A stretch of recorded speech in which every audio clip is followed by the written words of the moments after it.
Hey there, I'm Ben Mankiewicz. Welcome to TCM. Ahead tonight, a full slate of movies directed by George Cukor. His career began during the motion picture industry's transition to sound when Hollywood started recruiting New York theater talent. Cukor, a Broadway director, answered the call. In Hollywood, Cukor rarely worked with original material, focusing on literary adaptations, musicals, and sophisticated comedies with an emphasis on character, emotion, and dialogue. And he was great at it.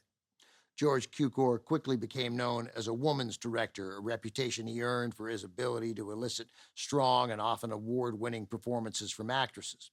Cukor himself hated that title, a woman's director, and it certainly doesn't fully explain the scope of his 5-decade career.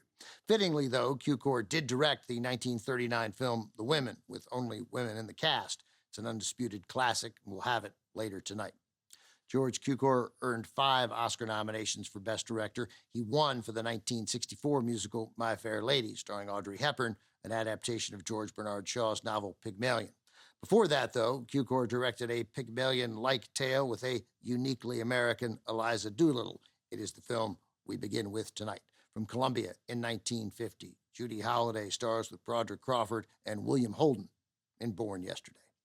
Holliday, in what is really one of the best comedy performances of the 20th century, is Billy Dawn. Billy is a brash and seemingly ditzy former showgirl. She is also the mistress to a corrupt junkyard tycoon, that's Broderick Crawford. He has an important lobbying trip to Washington, D.C., and he doesn't want to be embarrassed by his unsophisticated blonde girlfriend, so he hires a guy to teach Billy etiquette and social skills.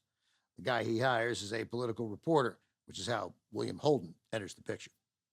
George Cukor was inspired to shoot on location in D.C. after seeing the Jefferson Memorial, which moved him. We played scenes in the National Gallery. We played them on the steps of the Library of Congress, Cukor said, and we got as much of the outdoors as we could. Here's the film he made from 1950, Born Yesterday.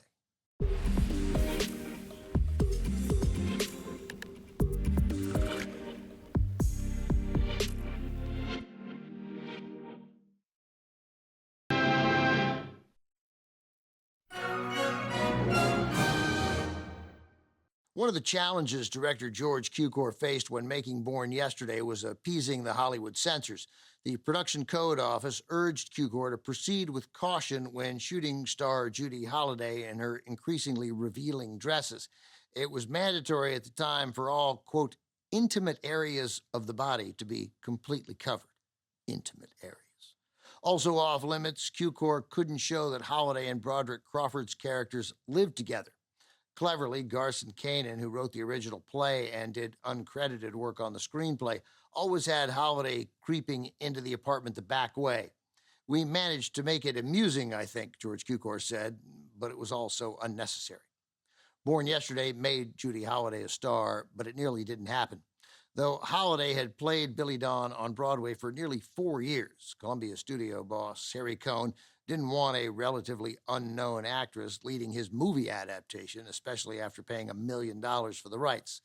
Kanin, who again wrote the original play, was entrenched in Holliday's corner. So was his wife and frequent writing partner, Ruth Gordon.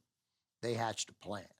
Kanin and Gordon wrote a supporting role for Holliday in another Cukor film, Adam's Rib. After seeing Holliday's performance in that picture, a wonderful performance, Cohn conceded, gave Holliday the part in Born Yesterday the following year. She won an Academy Award for the performance you just saw. Coming up, a George Cukor romantic comedy from MGM starring Katharine Hepburn and Spencer Tracy.